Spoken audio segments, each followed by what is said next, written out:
ಜಿಲ್ಲಾಧಿಕಾರಿ ಕಚೇರಿ ಎದುರಿನ ಜಾಗ ಪಾಲಿಕೆ ಆಸ್ತಿ ಎಂದು ಆಗಬೇಕಿದೆ ಎಂದು ಜಿಲ್ಲಾ ಬ್ರಾಹ್ಮಣ ಸಮಾಜದ ಜಿಲ್ಲಾಧ್ಯಕ್ಷ ನಟರಾಜ್ ಭಾಗವತ್ ಹೇಳಿದ್ದಾರೆ.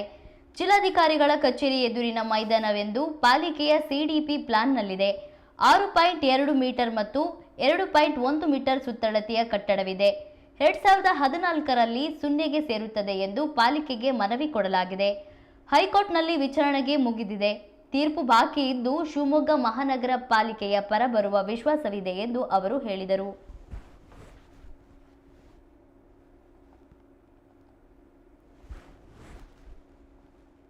ಶಿವಮೊಗ್ಗ ನಗರದ ಜಿಲ್ಲಾಧಿಕಾರಿಗಳ ಎದುರುಗಡೆ ಇರುವಂತಹ ಒಂದು ಸರ್ಕಾರಿ ಜಾಗ.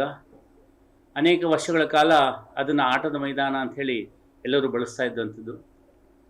ಹಾಗೂ ನಗರಾಭಿವೃದ್ಧಿ ಪ್ರಾಧಿಕಾರದ CDP ಪ್ಲಾನ್ನಲ್ಲೂ ಸಹ ಅದೊಂದು ಆಟದ ಮೈದಾನ ಅಂಥೇಳಿ ಘೋಷಣೆಯಾಗಿ ಅನೇಕ ದಶಕಗಳೇ ಕಳೆದಿದೆ. ಅಂತಹ ಒಂದು ಜಾಗದ ಬಗ್ಗೆ ಅನೇಕ ವರ್ಷಗಳಿಂದ ಕಾನೂನಿನ ಹೋರಾಟಗಳು ನಡೀತಾ ಇತ್ತು. ಅಲ್ಲಿಯವರೆಗೆ ಅದೊಂದು ಖಾಲಿ ಜಾಗ, ಅದರೊಳಗೆ 6.2 ಮೀಟ್ರು ಮತ್ತು 1.2 ಮೀಟ್ರು ಅಳತೆಯ ಒಂದು ಸ್ಮಾರಕ ಇದೆ, ಒಂದು ಧಾರ್ಮಿಕ ಚಿಹ್ನೆ ಇದೆ ಅಂಥೇಳಿ ಮಾತ್ರ ಗುರುತು ಮಾಡಿ, ಉಳಿದಂತೆ ಅದು ನಗರಸಭೆಯ ಆಸ್ತಿ ಅನ್ನೋ ಥರದಲ್ಲಿ ಸಾರ್ವಜನಿಕ ಆಸ್ತಿ ಅಂಥೇಳಿ ಇಲ್ಲಿ ತನಕ ನಡ್ಕೊಂಬಂದಿತ್ತು. ಆದರೆ 2017ನೇ ಇಸ್ವಿನಲ್ಲಿ ಶಿವಮೊಗ್ಗ ವಕ್ಫ್ ಬೋರ್ಡ್ನವರು ಒಂದು ಅಪ್ಲಿಕೇಶನನ್ನು ಕೊಡ್ತಾರೆ. ಆ ಅಪ್ಲಿಕೇಶನ್ ಪ್ರಕಾರ ಫಾರಂ ನಂಬರ್ 3 ಒಳಗೆ ಅಪ್ಲಿಕೇಶನನ್ನು ಕೊಟ್ಟು ಇದು ಸುನ್ನಿ ವಕ್ಫ್ ಬೋರ್ಡ್ ಖಾತೆಗೆ ಸೇರಬೇಕಾಗಿರುವಂಥದ್ದು, ಹಾಗಾಗಿ ಸುನ್ನಿ ವಕ್ಫ್ ಬೋರ್ಡ್ ಅಂಥೇಳಿ ಇದನ್ನು ಖಾತೆಯನ್ನು ಮಾಡಿಕೊಡಿ ಅಂಥೇಳಿ ನಗರ ಪಾಲಿಕೆಗೆ ಮನವಿಯನ್ನು ಕೊಡ್ತಾರೆ. ಈ ಮನವಿಯನ್ನು ಕೊಟ್ಟಾಗ ಅವರು ಅದರ ಅಳತೆಯನ್ನು ಬರೀತಾರೆ.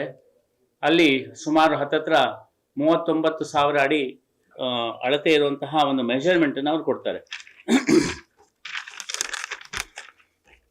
ಆ ಮೆಷರ್ಮೆಂಟು 295 + 291/2 ಇಂಟು 109 + 148/2 ಈ ಥರ ಕೊಡ್ತಾರೆ. ಒಟ್ಟು 37,650 ಚದರ ಅಡಿಗಳಿರುವಂತಹ ವಿಸ್ತೀರ್ಣವನ್ನು ಸುನ್ನಿ ವಕ್ಫ್ ಬೋರ್ಡ್ ಖಾತೆಗೆ ಮಾಡಿಕೊಡ್ಬೇಕು ಅಂತೇಳಿ ಮನವಿಯನ್ನು ಕೊಡ್ತಾರೆ.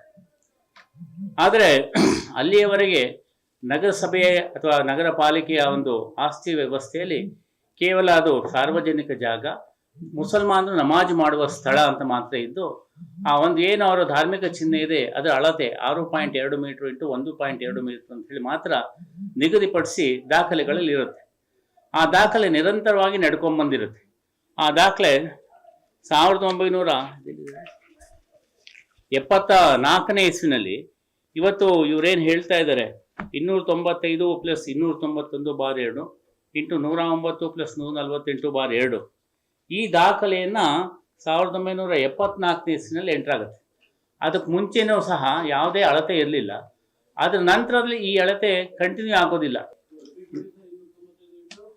295 + 291/2 109 + 148/2 ನಗರ ಪಾಲಿಕೆ ಆಸ್ತಿ ವ್ಯವಸ್ಥೆಯಲ್ಲಿ ಹೇಗಿರುತ್ತೆ ಅಂದರೆ, ಒಂದು ಸತಿ ಅಳತೆಯನ್ನು ಮೆನ್ಷನ್ ಮಾಡಿದ್ರೆ ಆ ಅಳತೆ ಸದಾ ಮುಂದುವರಿಬೇಕು ಹೊರತು ಮಧ್ಯದಲ್ಲಿ ಕಟ್ಟಾಗ್ಲಿಕ್ಕೆ ಸಾಧ್ಯ ಇಲ್ಲ. ಕೇವಲ ಒಂದೇ ಒಂದು ಅಸೆಸ್ಮೆಂಟ್ ಇಯರ್ನಲ್ಲಿ ಈ ಅಳತೆ ಇದೆ, ಅದು ನಂತರದಲ್ಲಿ ಯಾವುದೇ ಇಲ್ಲ, ಅದಕ್ಕಿಂತ ಹಿಂದೆಯೂ ಸಹ ಯಾವುದೇ ಅಳತೆ ಇಲ್ಲ. ಹಾಗಾಗಿ ಈ ಅಳತೆಯ ಆಧಾರದ ಮೇಲೆ ನಮಗೆ ಮಾಡಿಕೊಡ್ಬೇಕು ಅಂತ ಹೇಳಿದಾಗ ನಗರ ಪಾಲಿಕೆಯಲ್ಲೂ ಸಹ ಇದ್ರ ಬಗ್ಗೆ ಸಾಕಷ್ಟು ಚರ್ಚೆಗಳು ನಡೆದಿದೆ. ನಗರ ಪಾಲಿಕೆ ಆಯುಕ್ತರು ಇದಕ್ಕೆ ಯಾವುದೇ ಮೂಲ ದಾಖಲೆ ಇಲ್ಲದೆ ಇದನ್ನು ನೋಂದಣಿ ಮಾಡ್ಲಿಕ್ಕೆ ಬರೋಲ್ಲ, ಖಾತೆ ಮಾಡ್ಲಿಕ್ಕೆ ಬರೋಲ್ಲ ಅಂತೇಳಿ ಹೇಳ್ತಾರೆ. ಆದರೆ ಜಿಲ್ಲಾಧಿಕಾರಿಗಳ ಕಚೇರಿಯಿಂದ ಸತತವಾಗಿ ಇದನ್ನು ಇಂಡೀಕರಣಗೊಳಿಸಬೇಕು, ಇದನ್ನು ಸುನ್ನಿ ವಕ್ಫ್ ಬೋರ್ಡ್ ಹೆಸರಿಗೆ ಮಾಡಬೇಕು ಅಂಥೇಳಿ ಭಾಳ ಒತ್ತಡವನ್ನು ಜಿಲ್ಲಾಧಿಕಾರಿಗಳ ಕಚೇರಿಯಿಂದ ಬರುತ್ತೆ. ಆವಾಗ ಇವರು ಅನೇಕ ಅಭಿಪ್ರಾಯಗಳನ್ನೆಲ್ಲ ತೆಗೆದುಕೊಳ್ತಾರೆ, ಸರ್ವೆಗಳನ್ನೆಲ್ಲ ಮಾಡ್ತಾರೆ. ಹಾಗೂ ನಗರಸಭಾ ಕಾನೂನು ಸಲಹೆಗಾರರು ಅವರ ಒಂದು ಅಭಿಪ್ರಾಯವನ್ನು ತೆಗೆದುಕೊಂಡು ಇದು ಸರ್ಕಾರಿ ಆಸ್ತಿ, 1965ರ ಗೆಜೆಟ್ ನೋಟಿಫಿಕೇಶನಲ್ಲಿ ಮೈಸೂರು ರಾಜ್ಯದಲ್ಲಿ ಈ ಆಸ್ತಿಯನ್ನು ಸುನ್ನಿ ವಕ್ಫ್ ಬೋರ್ಡ್ ಅಂಥೇಳಿ ನಿಗದಿ ಮಾಡಿರ್ತಾರೆ. ಅಂದರೆ ಮತ್ತು ಅವರ ಕಚೇರಿಯಲ್ಲಿರುವಂತಹ ಬೇರೆ ಬೇರೆ ವಿಭಾಗದ ಒಂದು ವರದಿಯ ಆಧಾರದ ಮೇಲೆ ನಾವು ಮಾಡಿಕೊಟ್ಟಿದ್ದೀವಿ ಅಂತ ನಗರ ಪಾಲಿಕೆಯವರು ಹೇಳ್ತಾ ಇದ್ದಾರೆ. ಅಂದರೆ ಇವರು ಅವರಿಗೆ ಇನ್ನೂ ಸಹ ಕನ್ವಿನ್ಸ್ ಆಗಿಲ್ಲ ನಗರ ಪಾಲಿಕೆಗೆ ಇದು ಒಂದು ವಕ್ಫ್ ಆಸ್ತಿ ಅನ್ನೋದು.